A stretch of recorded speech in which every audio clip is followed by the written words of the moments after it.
Jay Powell's going to have his work cut out working with Scott Bessent, to try and, sort of manage some sort of stability in really what's going to be a crisis. Because, the worst possible thing from the point of view of a Keynesian, which is what we have, or neo-Keynesian macroeconomists, is something which they just don't understand. They think that you get a recession, interest rates go down, prices go down. No, they don't. What we're looking at is a recession, and at the same time, rising bond yields, rising interest rates. It's a real killer, and that's the whole point about the biggest credit bubble in history. I think 30, right in the 3,200-ish range, 3,200 would be that support level. And the greater the volatility, typically it precedes some sort of a major move higher. So this to me is all par for the course. Gold stocks got hit. Gold was down 2% on the week. It closed at, 3,240. I think something like that. Let me take a look. Yeah, 3,241.60. And, I heard a lot of talk. That's it. The bull market's over. Blow off top, right? Finally, it's over, right? It was too speculative. There was no speculation there. Yes, it got a little hot for a few days, and now it's come down. Tonight, we bring together perspectives from three of the sharpest minds in economics and precious metals, Peter Schiff, Andy Schectman, and Alasdair Macleod. Their collective warning, what's unfolding now is far bigger than short-term volatility. We are witnessing the early stages of an unprecedented economic storm. And for gold and silver investors, this may be a defining moment. Way above the prior resistance. So it's a massive breakout in the price of gold. And it wasn't a bunch of speculators that were buying gold. In fact, the public was selling gold stocks all month, even during the rally. You were getting net outflows out of GDX and GDXJ, and they certainly weren't buying physical gold. The phones weren't ringing off the hook at Schiff Gold. It picked up a little bit, but really not much, because the public is mainly selling their gold. We have a lot of people, I've talked to other gold companies, people have been calling up to sell their gold because they need the money, and now they can get a higher price, and so they're making a mistake. They should keep their gold, sell something else, because gold's going to go up. But it wasn't a bunch of speculation. But, this was a risk-on week. People were thinking, aha, the worst is behind us. It's not going to be as bad as we thought. Yeah, I'm going to buy some risk assets, and I don't need a safe haven. And so you got selling in gold. You got buying in tech stocks. You also got buying in Bitcoin, right? Bitcoin was up about 2.5% on the week, too, in line with the NASDAQ. And, just before this week, I was hearing a lot of the Bitcoin guys, because Bitcoin didn't get clobbered when NASDAQ, had its final leg down, because it kind of led the decline and then kind of bottomed out. And then the NASDAQ kept falling and Bitcoin went sideways. And everybody was saying, aha, you see, Bitcoin is finally decoupled from the NASDAQ. It's no longer just a proxy for tech. It's not a risk on. It's more like gold. It's more risk off. It's more a safe haven. And of course, none of that was true, because Bitcoin traded nothing like gold this week. It traded the opposite of gold, and it traded in lockstep with the NASDAQ. So that's really what it is, right? Bitcoin is like the NASDAQ, except why buy Bitcoin? Just buy tech stocks, right? If you want to buy a safe haven, if you're worried about inflation and dollar depreciation, then you buy gold. If you want to speculate on the direction of the NASDAQ, just buy tech stocks. That's better than buying Bitcoin, because eventually Bitcoin is going to decouple from everything and just go straight down. So, eventually tech stocks will go up and Bitcoin will go down, right? So you're better off, if you want to speculate on tech, don't do it through Bitcoin. Just buy the tech. Now, Andy Schectman shares his price predictions for gold and silver and shares his insights into what's next to come in the precious metals markets after some major news from China hit the tape. I think that from here on out, you're going to see more turbulence, more volatility, sharper swings, but nothing's really changed. In fact, I just think you have to not get shaken out. The bull wants to take as few people along for the ride as possible, and you have to keep your perspective. They try and tell us that this was the Chinese dumping like 1 million ounces of gold. Let's just put that in perspective. So first of all, when we talk about Chinese gold-backed ETFs, in the month of April, they saw more inflows than all of 2024. And that's just in the first 11 days of the month. And when we talk about China dumping gold, first of all, their markets are closed right now until May 5th, which is very peculiar. In fact, this lends itself to making you think of conspiracy and of manipulation and of suppression during Chinese trading hours when their markets are closed. That's a clever trick. To me, that's very suspicious, to say the least. And Goldman Sachs' story is very suspicious. And I think the bullion banks were able to exploit the closures in the Chinese markets to smash the price. If you look at a chart, a continuous 24-hour chart, you see it go up every time it hits Chinese trading. It goes up and gets smashed as it comes into New York. Well, with all of the Chinese markets being closed until May 5th, suspicious. Goldman talked about a 31-ton dump, but they didn't make any delineation between the Shanghai Gold Exchange and the Shanghai Futures Exchange. So I did a little digging. The Shanghai Gold Exchange delivers less than 4 tons a day, right? And so, in essence, the majority, if not all of this dumping was done in the futures market. And so I think that's important here. You're not seeing physical gold being sold off. You're seeing futures being sold, and it's done for effect, for sure. Let's talk about what's happening here in the United States. We saw for the May contract in gold, 9,306 contracts stand for delivery. That's the second highest ever for a non-active delivery month. The silver May contract, 14,813 contracts stood for delivery. That's the second highest ever, just behind March's record delivery. And we're beginning to see these short positions that are closing their positions, and you knock it down, and a good way. Let's begin with Peter Schiff, economist and market commentator, known for calling the 2008 financial crisis before it struck. According to Schiff, the U.S. economy now faces a rare and dangerous combination, a recession coinciding with rising interest rates and bond yields. This defies the classic Keynesian playbook. Typically, recessions bring lower interest rates and falling prices, but not this time. Instead, Schiff explains, we are now battling the consequences of the largest credit bubble in history. As debt loads swell, so do the costs of borrowing. This, he says, is a lethal combination for an economy filled with zombie corporations, businesses that only survive because of easy, cheap credit. As rates rise, these corporate zombies and the economy itself stagger toward collapse. In the markets, the impact is already visible. Gold stocks recently fell around 2% for the week, sparking headlines that the bull market is over. Schiff disagrees. Despite a pullback, he describes gold's recent performance as a massive breakout. The price remains far above previous resistance levels. But Schiff points out a troubling trend. Retail investors. Destruction that he has wrought on markets by, as I said earlier, every time he talks about China, he seems to he says, I'm going to make it 245% tariffs. Hold on, this is a man who actually doesn't understand what, his responsibilities. And not only that, but you have all these executive orders coming out of the White House, which, has he really got the power to do this? You sort of think this is not actually, basically he's doing things that Congress should be doing.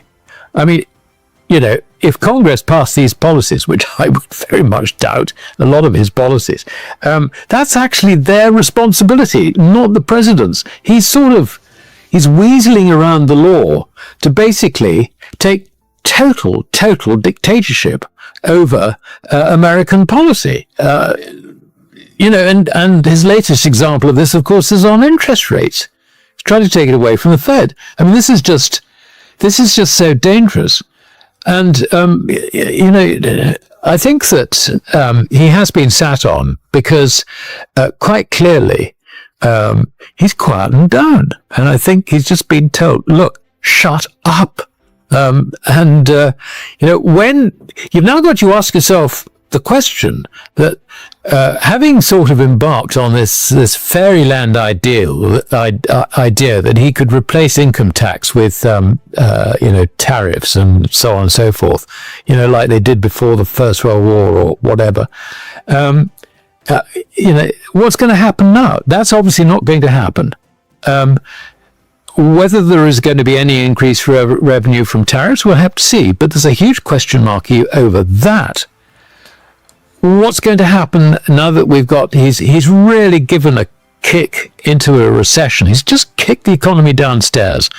What's going to happen to the budget deficit? It's going to rise, isn't it? Can he cut taxes? No. If he tries to cut taxes, he'll get punished. As simple as that. He no longer has the power to do this, because I think that Besant and his officials have now got his measure. Trump has basically made the mistakes. He has proved to be totally incompetent in terms of fiscal policy, in terms of economic management, and even politics, I would say. He's just basically bullied his way through. So now that the state is getting Trump's measure,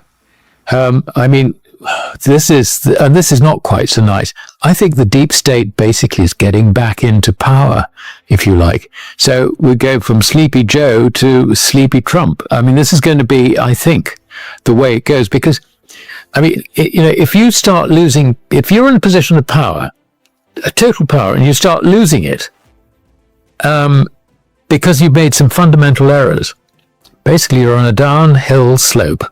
In terms of losing that power, you just lose credibility. And the loss of the president's credibility will affect the loss of the dollar's credibility. And as I say, we've got this huge, great credit bubble, the other side of which is debt. And it's debt that everybody's looking at, abroad anyway.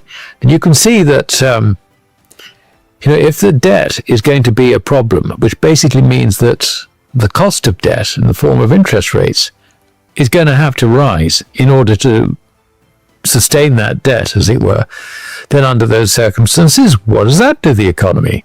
The economy starts falling apart because it cannot afford higher interest rates, because it's full of zombie corporations. The level of interest, annual interest cost on the federal government is already greater than the entire defense budget. Everything starts going wrong. And this is the problem. And I think it's even too early to say that with the state, if you like, the permanent establishment, helped by people like Scott Bessent, who's actually a pretty sensible guy, trying to sort of calm things down, I don't think it's going to work, because we're popping a credit bubble as well. First, the macroeconomics, the general public, have been selling gold, not buying. Calls to his own firm, Schiff Gold, confirm this. Investors are liquidating precious metals to cover short-term financial needs, believing the rally is over. Schiff calls this a major strategic error. In his view, now is the time to accumulate, not exit gold positions. He also had sharp words for Bitcoin advocates. Despite claims that Bitcoin has become a safe haven asset, Schiff noted that it continues to move in perfect correlation with the Nasdaq, behaving like a speculative tech stock, not a store of value. As he put it, if you want to speculate on tech, buy tech stocks. If you want to hedge against inflation, buy gold. Schiff believes Bitcoin will eventually break away from tech stocks, but by collapsing, not rallying. Turning now to Andy Schectman, president of Miles Franklin Precious Metals and a trusted voice in gold and silver markets. Schectman addressed the recent volatility in precious metals and what he sees as behind-the-scenes manipulation. Many headlines claimed that China had dumped large amounts of gold. Schectman investigated and found something very different. First, Chinese gold-backed ETFs actually saw more inflows in April than in all of 2024 combined. And, critically, Chinese markets were closed when the biggest sell-offs occurred. Schectman believes Western bullion banks use this thin trading period to deliberately suppress prices, exploiting futures markets while blaming China. The goal? To shake out weak hands and close out short positions cheaply. But despite price declines in futures contracts, physical demand remains strong.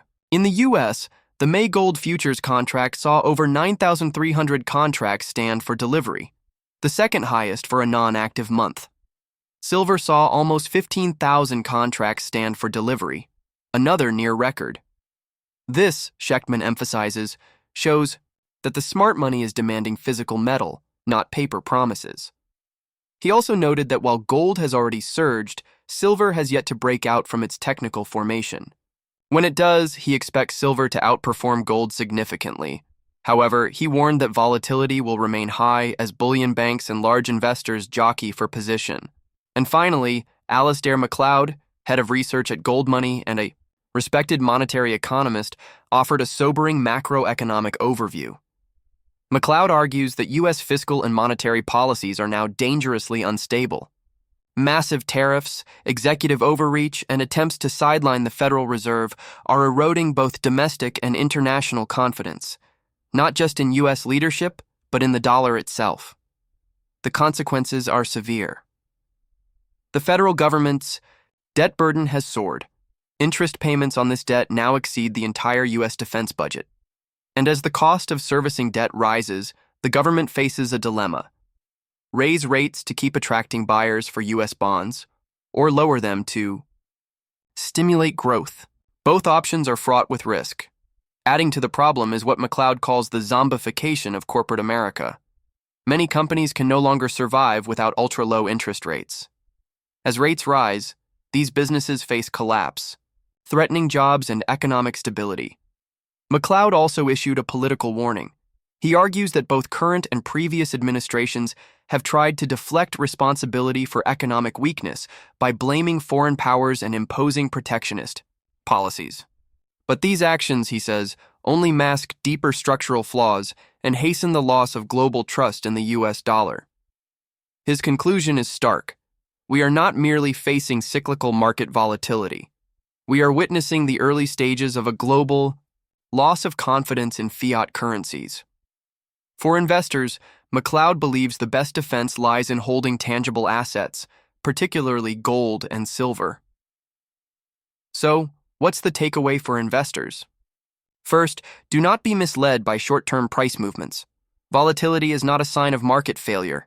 It's a symptom of deeper systemic stress. Second, understand that while paper assets may fluctuate wildly, the demand for physical precious metals remains strong among institutional and high-net-worth investors. And finally, recognize that the current policy environment is unlike anything in recent history. Traditional economic playbooks are failing. Investors who adapt by prioritizing hard assets and reducing exposure to over-leveraged sectors will be better positioned to preserve and grow their wealth in the turbulent months and years ahead. Peter Schiff, Andy Schectman, and Alasdair Macleod are clear. The storm has begun. But for those prepared, every storm brings opportunity. Stay tuned as we continue to track these developments and help you navigate the shifting tides of the global economy. Thank you for watching Global. Market Frontline, stay informed, stay resilient, E.